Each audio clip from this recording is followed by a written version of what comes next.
when it comes to making music, you freestyle, you punch in, how you get it done?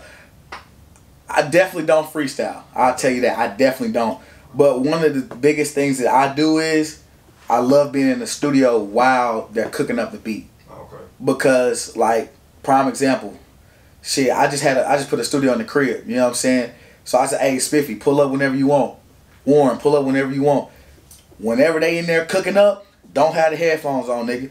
Keep it on the speaker. So while you going, I'm typing in my phone. Like, literally, I was doing a homework assignment the other day. Spiffy cooking up a whole beat, and I wrote my whole verse. Then he started doing a hook. I said, oh, let me switch this up. Boom. That's how majority of it is. Or I might just be chilling. You know what I'm saying? Like, I get a lot of my inspiration for at least like my flow, my verses, what I'm saying and shit like that. Like, I get it from life, and I also get it from my favorite artists. So I like a lot of Chicago music, a lot of drill shit. I ain't no street nigga, I ain't gonna kill you, but the shit it's gonna make me get in that mood. Oh, okay, yeah, I like this. I like his wordplay here. Let me think of this. So that's pretty much it. I get a lot of my raps and a lot of my rhymes while I'm in the shower too, listening to music. I grab my phone, wet as hell over there, phone soaking wet, listening to music. But that's it. You know, it'd be certain times where I get maybe four bars and I'll write them down. And I'll come back to that song 2-3 weeks later and finish it up, or not even have a beat and finish it up. So that's really how it is. I don't punch in much unless I'm just spitting so much that I get out of breath. You know, I'm a big nigga, so it's kind of hard to spit all that shit, bro. I'm telling you, bro, they be pissed. But that's the only time I'm normally gonna take one cut and go through that shit. You got any you mentioned like in some of the Chicago style of music, do you got like any favorite musicians, even but maybe growing up, and like maybe give me a top 5 growing up, maybe, and like a top 5 like right now? Or just some inspiration period. So yeah, prime example, like I didn't start really rapping or even like consider making any type of writing down anything or anything like that until I actually started listening to King Von and his storytelling. You know what I'm saying? Like that's really was my biggest thing. Like, of course everybody gonna say Chief Keef, because that's what had us turned when we was in high school, teen, no lights parties, we turned. Yeah. Chief Keef for sure. Dirk is for sure a person who I really listen to now. You get what I'm saying? Just because my new stuff that I'm flowing into and what, like the vision that I have is more so of, okay, on that cool shit, on some Dirk shit. But when it came down to like really rapping, bro, like King Von was definitely my biggest influence. And if you actually listen to a lot of the beats, they're literally, a lot of beats is exactly like how King Von shit is. But you wouldn't notice it unless I told you that. I'm gonna have to, I didn't notice. You would. I'm gonna have to go back and... Man, listen, I tell you, I'd be like, hey Spiffy, I need you to make a beat just like this, but put your own spin on it. You know what I'm saying? COVID-19, that was a King Von beat that he put his spin on, but people really wouldn't notice it unless I said it. Now COVID-19, tell me about that thing. That's you got Tre Davinci. Yes, sir. How you link up with him? Whew, man, listen, bro. This is the craziest thing. People do not believe me. COVID-19 was my second song I ever recorded. The reason why I even recorded the song was, like I said, COVID-19. No, no, like I said, man, we linked up with Trill, and we was down in Birmingham, and Trey was a special guest, and like we had a top flight clothing, so I was like, hey, bro, let me get you in a shirt. You know what I'm saying? So we just started chopping it up. Then our homeboy Lil Mouse DJ, he his official DJ too. So then we started just talking a little bit more, start talking and networking a little bit, and then that's when it was a boom. He posted on his page like, hey, y'all want to feature? Hit me up, man. We started chopping it up, and then realizing like that we was both real niggas. You get what I'm saying? Like on some cool shit, not just on some like, oh, this a business transaction. This you cool people. So once that happened, it was over. You know what I'm saying? I was like, hey, Spiffy, I need the hardest beat you got. Because bruh over here getting co-signed by Meek Mill, Tay, Keith, you know, everybody, you know what I'm saying? There's no point, it's no telling when he gonna blow. You know what I'm saying? I was like, this is one of the biggest things as an artist that somebody will want. You know what I'm saying? I'm like, this is my second song. I don't even have, nobody knows me as an artist at this point. You know what I'm saying? This is the point in my career where I wasn't even telling people I was making music. Oh, yeah. We were just doing this shit on the side. Because for one, it was already quarantine. We already, you know, locked in. Motherfuckers didn't know what was going on. So I was like, let's go ahead and take over with this. Got the video and everything. But like I said, to this day, me and Tre talk damn near 2 times a week type shit. Like, that's my brother. You know what I'm saying? Forever. So. Yeah, tell us about the video.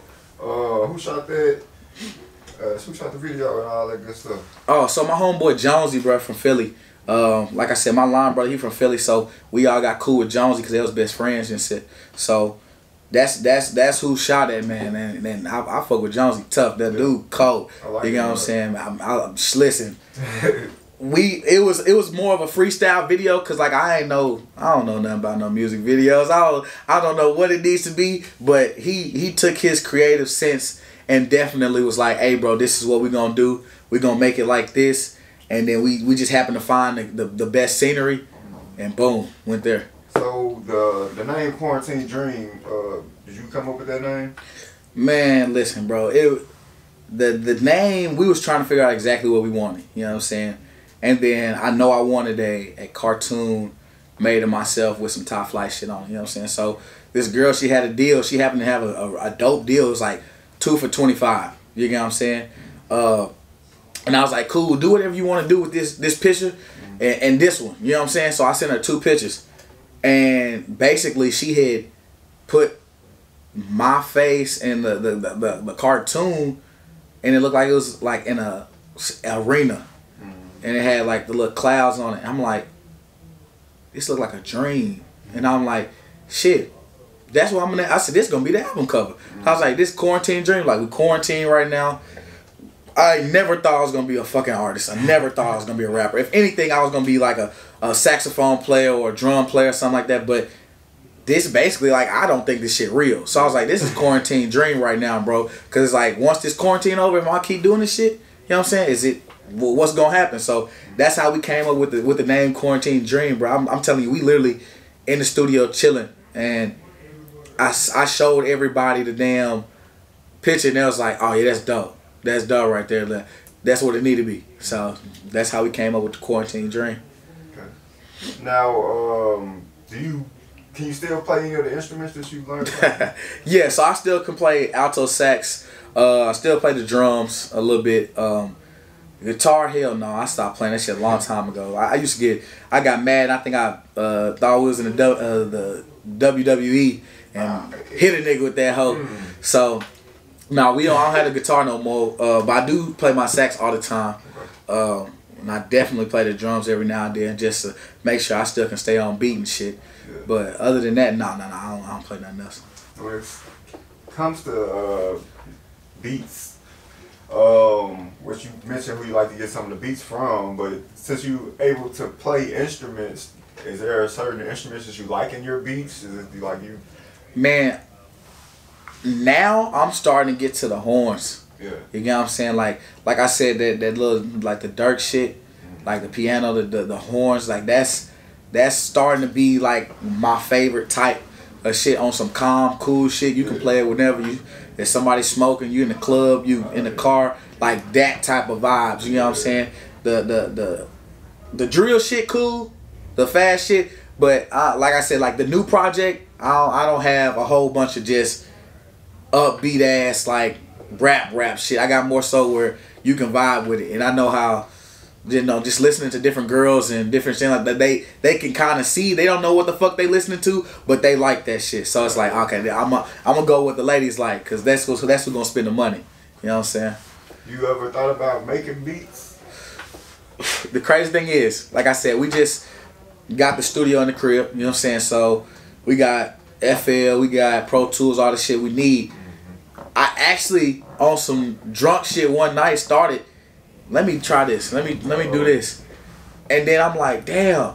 So one of the new songs on the new album, actually me and Spiffy did it. Of course I don't know everything, right, but he kind of touched it up and made it exactly what I like. And so he took my vision and kind of, okay, bro, this sounds fucking garbage. Let me put this. Let me put that. Okay, but don't take this, but keep this in here. So, you know what I'm saying? It's more so of a two-man thing with that one. Yeah. But I'm starting to get into it because like I said, I do have a lot of instruments and a lot of sounds in my head that I would love to sit and put down and actually make music on. So yeah, for sure. The beat making's gonna get there once I learn how to actually do it, for sure. But looking back and even seeing like what Crimson doing, like I'm like, bro, that shit dope. You know what I'm saying? Like you make your own beats, rapping on them. You working on your own time. You know what I'm saying? Yeah. And so that was one of the biggest influences into our decision to even get Top Flight Studios in the crib. You know what I'm saying? So it's just like, bro, keep everything in house, do everything we got to do, work on our own time. Okay. Songwriting has become a little popular or more popular in hip hop versus where I feel like it's always been popular in other genres. Are you open to rapping a song that's wrote for you?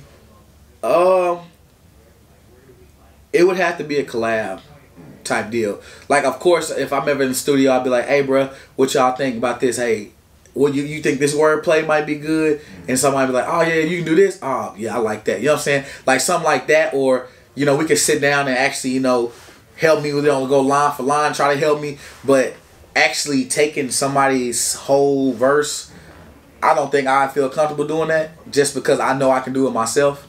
And it's to the point where even before I started rapping, artists was asking me to ghostwrite for them. But I just like, bro, I'm not. If you get hot off this song, I'm going to be pissed because I could have done the same thing. You know what I'm saying? And so I never wanted to ghostwrite. That was just my biggest thing. So I don't think I can actually write. I mean, I don't think I can actually rap somebody else's verse, bro. Nah, I couldn't do it.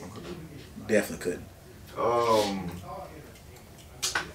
Let's see. What song on the project took the longest to record? Ooh, Shake That. Yeah. Shake That. Because I had to deal with two niggas.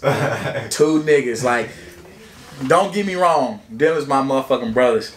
But it took so long to get they fucking verses on that hoe. Like, I about almost like, bro, I'm going to drop this hoe by myself. Like, it was pissing me off. Like, I literally called Lotus one day like, hey, bro, what are you doing? Pull up at my fucking crib. We're going to go to the studio right now. And he dropped that shit. You know what I'm saying? And like Crimson, he got their own studio at his house, but he was just taking his time. But that one took the longest, bro. That one definitely took the longest. Anything that you've been able to learn from being able to go to the studio with other artists as a new rapper? Crazy thing, I've never been in the studio with nobody else besides myself. Okay.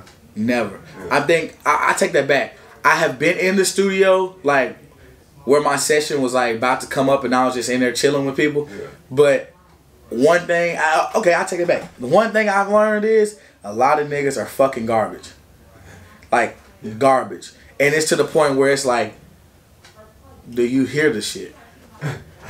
You get what I'm saying? It's like, damn. Like, I literally been chilling with the engineer and be like, bro, how long? Oh, he been on the same verse for the whole hour. I'm like, damn, he ain't finished it. Hell no. So it'd be like that. If that's the only thing, that's probably the biggest thing I learned from being in there. It's just like, if you got a passion for something, you gonna keep pushing. You know what I'm saying? Even if you trash, you gonna keep pushing. So that's probably the only thing I learned from motherfucker. Yeah, nah. Anyway, you prefer the studio? Do you like to go dolo? Do you like to be sober? You feel me? You like to go drunk? Do you like to nighttime, morning time? You feel me? So when I go to the studio, I like to vibe it out. You know what I'm saying? I don't go nowhere alone. So it's always got to be somebody, at least two, probably two, maybe three niggas with me. Just 'cause there's too much going on right now. You know what I'm saying? And especially with in the studio, I always try to be alert. You know what I'm saying? I don't like being drunk. I don't like being high. You know what I'm saying? I like to know I'll do this shit at home, but studio, hell no, it's too much going on. So the way for me to do it, I might have like a drink or two, maybe. But I always got to be alert to everything that's going on, and that's the easiest way for me to make the best raps. You know what I'm saying? Because I know beforehand I'm going in already knowing my verse. Right. It's just how I want to deliver it. And so if I need to get on that level to deliver it, cool, I will. But 9 times out of 10, nah, I'm not. I ain't gonna be drunk. So I'm gonna be sober as hell. You know what I'm saying? Okay. What's going on, family? It's your boy I Booted Don, a Top Flight Radio, only on Streets 993. Listen, I'm just gonna ask you nicely, please, calm down before we shut this bitch down, my nigga.